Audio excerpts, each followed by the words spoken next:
everyone. Welcome back to 996 Howl. We're going to take a look at prospects mid-season for some of these players for the Arizona Coyotes. A pretty good number of nuggets for each of these players. I had to scour through and research what each of these players are doing, what's happening, what are they involved in. So we're going to jump right into it. I think there's a tier for Cooley all on his own. He's like the top tier prospect.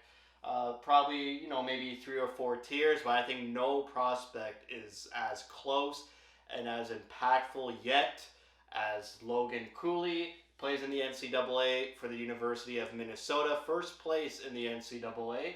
He's over a point per game, 36 points in 27 games played. Centerman, had a great World Juniors, and so that's great to see that our highly touted prospect is scoring and leading his team to the top of their league or division and performing just as how we want him to perform. Moving on to our second first round pick of last draft, drafted 11th, Connor Geekie, playing in the Western Hockey League for the Winnipeg Ice.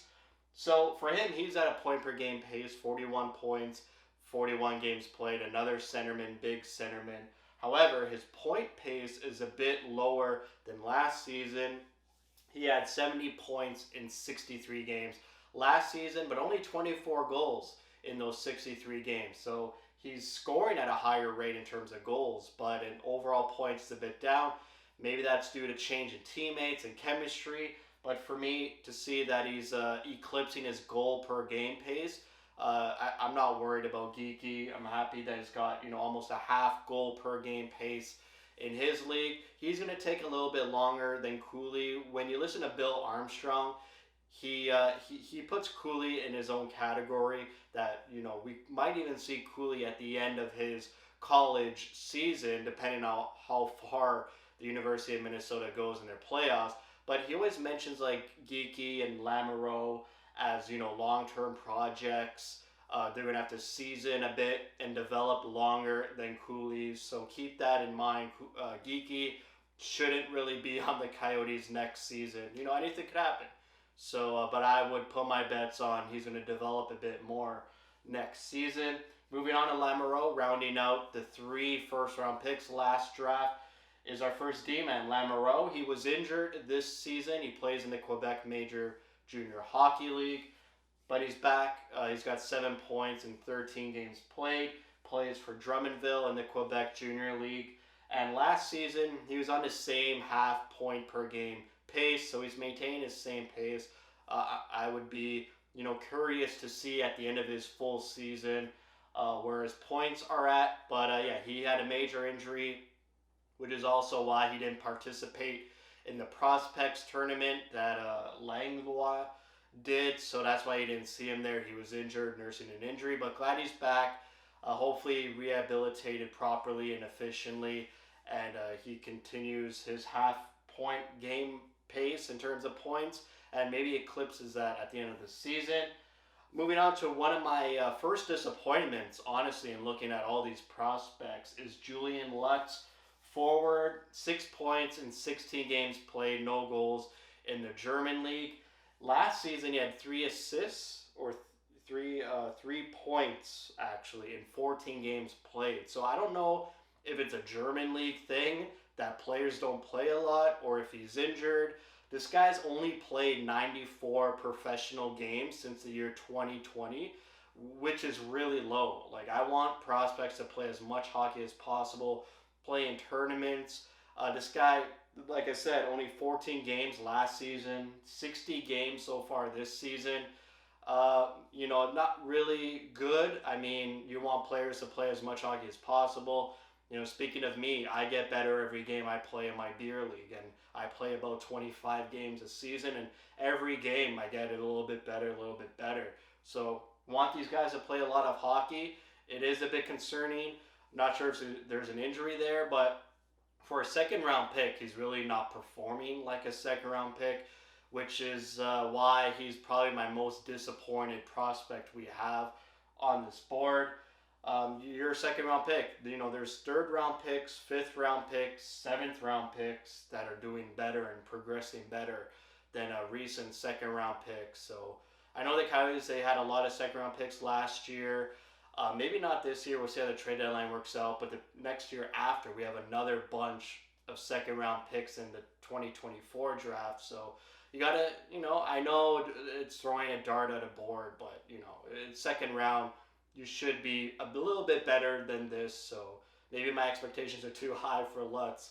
But just expected a little bit more. Even in the prospects tournament, he didn't jump off the page to me like some other guys down in the pipeline behind him have or did. So we move on to Duda, our second defenseman on the list, also drafted in the second round. He's got 13 points in 14 games played in the MHL in Russia. The MHL is basically Russia's AHL. And then if you see a prospect in the VHL, that's like their junior league. So he's playing in the minor league, but he has played some games in the KHL, which is obviously the NHL equivalent. He has 3 assists in 14 games played in the KHL. It's hard for younger players to immediately jump into the KHL. It takes a long time, maybe a season or two, to start producing at the same levels like they did in the minors. But happy that he's almost a point per game pace in his respective league of the MHL. We'll get to Russia a little bit later. Then Langlois, drafted 4th round, I believe, 3rd round actually. He's an assistant captain for his team.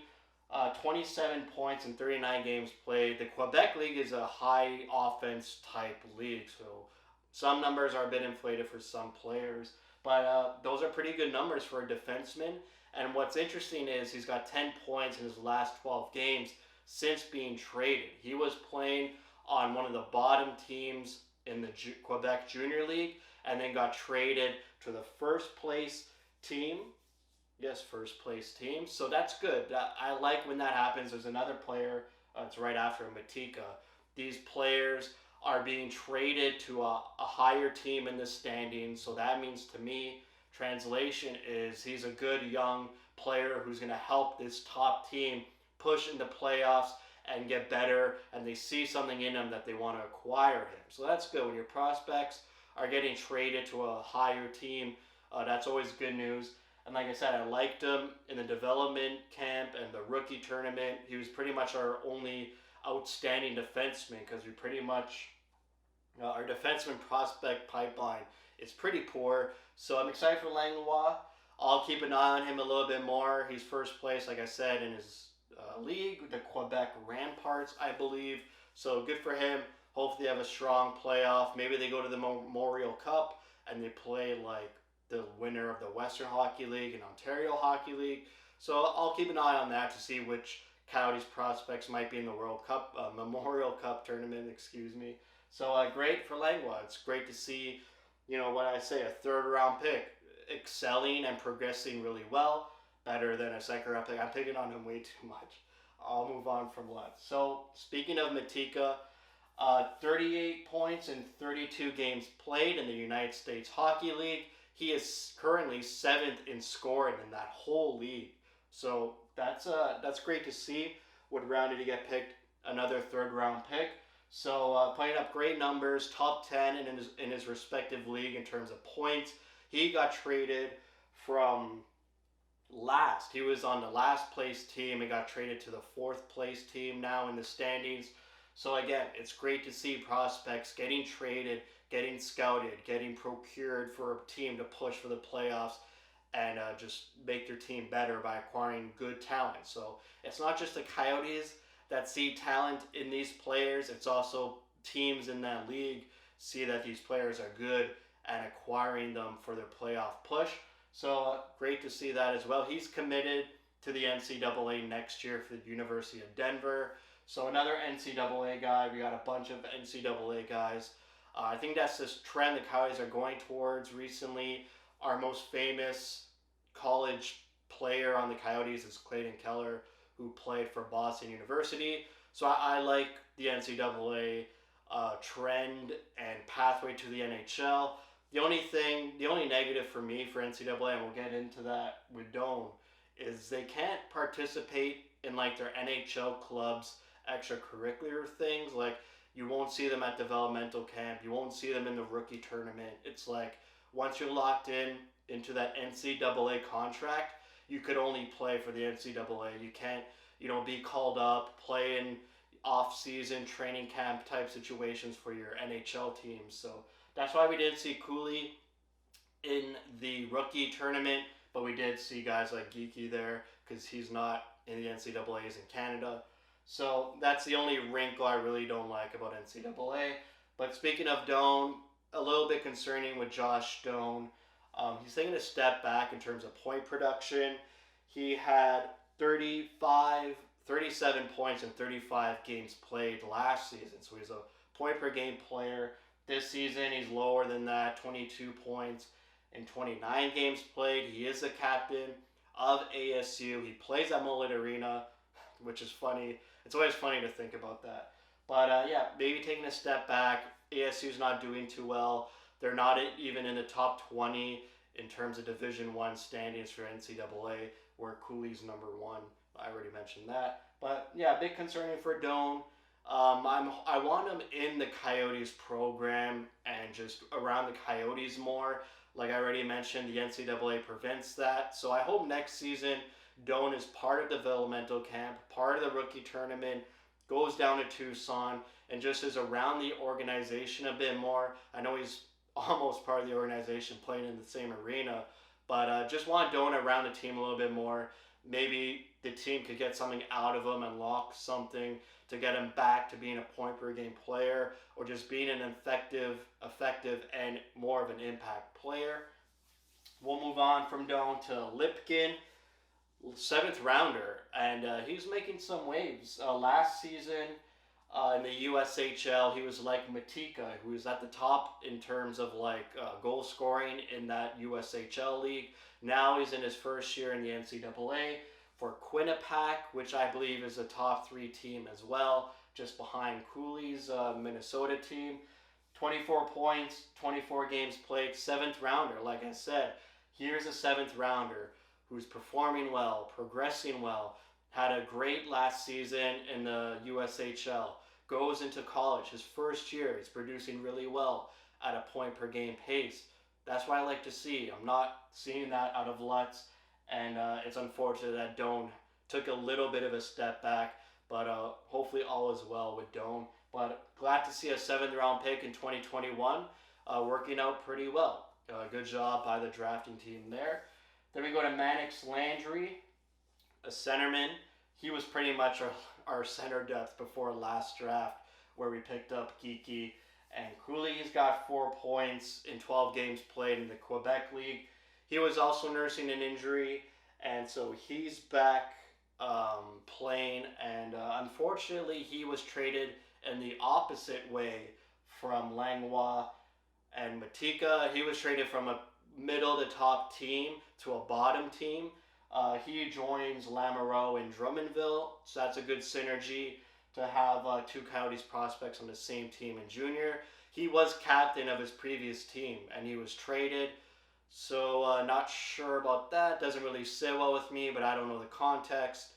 I don't keep up with the Quebec Junior League, but just a thing of note that he was captain, he was traded. Maybe it was an early season or off-season trade, but he's back from injury.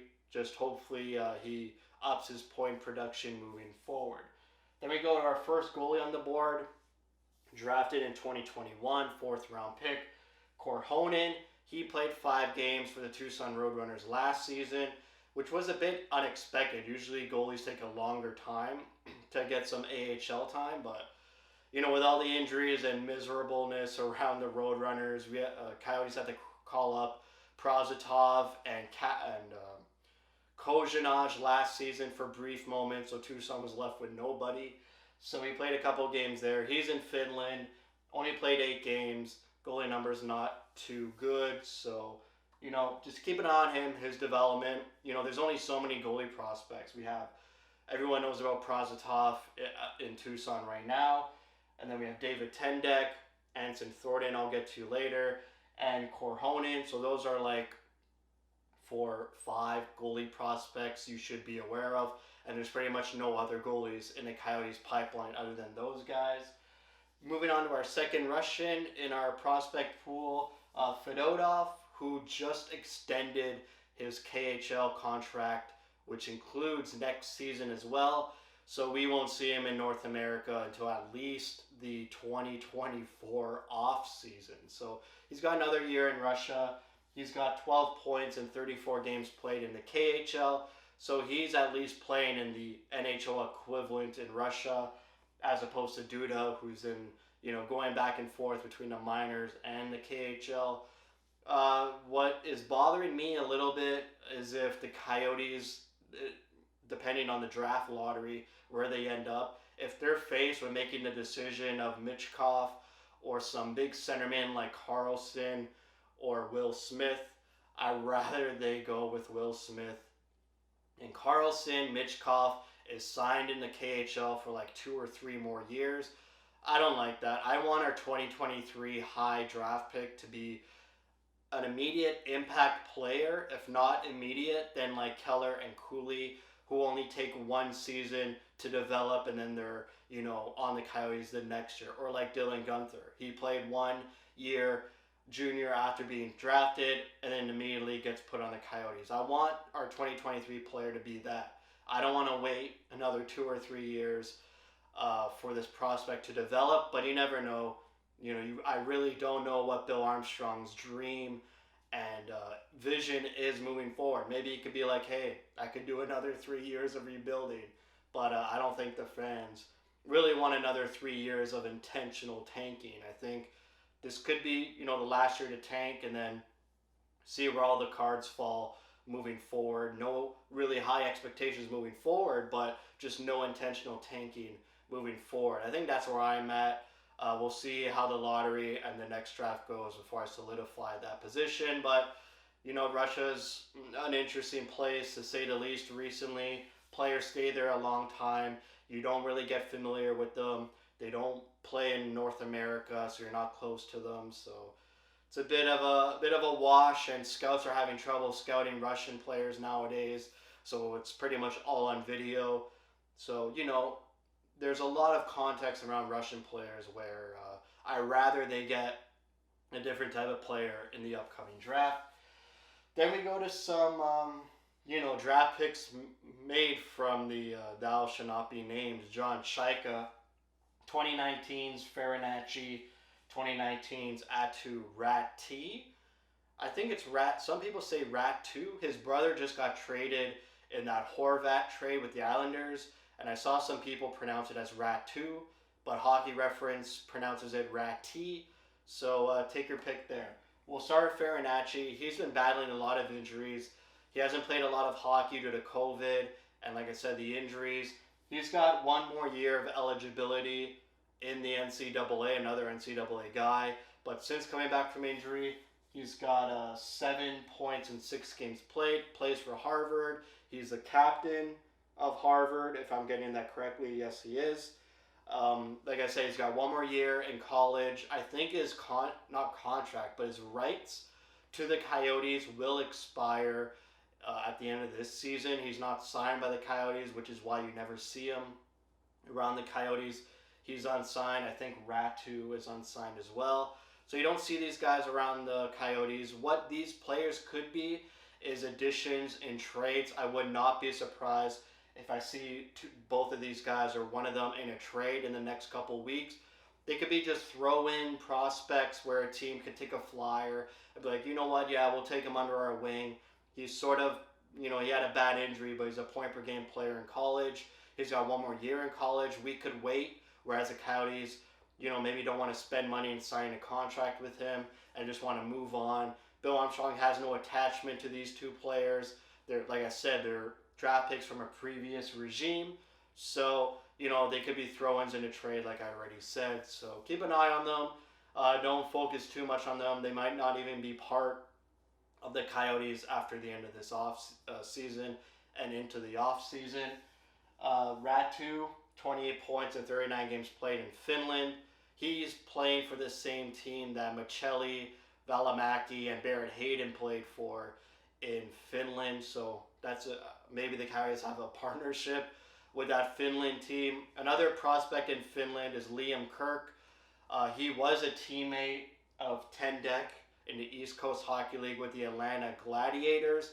So Kirk went from Tucson Roadrunners to the ECHL, played a couple games there, and then moved to Finland to get his game back, I guess. He's 23 years old. It's unfortunate that the first Britain player is having a hard time progressing. Like I said, 23 years old. I think it's time to move on from Kirk. It's really unfortunate, but he's not going to be a top prospect that you clamor for and familiarize yourself with and focus on. It's unfortunate what happened. I hope he gets his game back and could be like a Tucson Roadrunner for like a really long time. That's my, hope for him. But we'll see. Right now he's in Finland. There's some other, no honorable mentions I didn't put on this board. Zelinka, you'll remember him from my World Juniors video. He's in Slovakia. Nothing really jumped off the page for me to write him down. Then we have Zuber and Morden, who are both defensemen. And like I said, already Kirk. And there's no 2020 draft pick here. I didn't skip 2020. There's just no one notable from that draft. The most notable player from the 2020 draft is Ben McCartney, who's currently on the Roadrunners. The 2020 draft was a mixed bag and just an unfortunate situation as a whole. We just hired Bill Armstrong. He wasn't allowed to participate in the draft because he was coming from St. Louis. So they had just a newly built scouting department to handle the draft. I think Steve Sullivan was there too. And then their first pick was in the 4th round due to the John Shaka shenanigans where they had to forfeit picks. And then their first pick in that draft was Mitchell Miller, who turned out to be a bad egg and really problematic, and the Coyotes had to renounce that draft pick. So really no one notable from that draft. I'll keep an eye on them, but you don't have to. Like I said, Ben McCartney, who was actually drafted in the 7th round, is the best player from that draft. And then we'll round it out with 2 goalies. David Tendek, not good goalie numbers in 22 games played, playing in the ECHL, and he's also been called up for the Tucson Roadrunners recently, so keep an eye on him. He was drafted in the 6th round. And then Anson Thornton, who was signed as a free agent, is another goalie prospect, and he's making waves in the Ontario Hockey League for the Barrie Colts. I keep, seeing his name thrown around here and there, winning the Rookie of the Month sometimes. Pretty okay numbers. He's above 900 in save percentage, playing 28 games played. The Coyotes seem to talk about him a lot. He was in the rookie development camp. He's played in some preseason games. So keep an eye on Thornton. I think next year Thornton will be on the Roadrunners. So familiarize yourself with Thornton. And to me, I think Thornton is our best goalie prospect next to Prosvetov. Even though Prosvetov's been struggling and kind of playing his way out of our prospect pipeline. But keep an eye on Thornton. People have good things to say about him.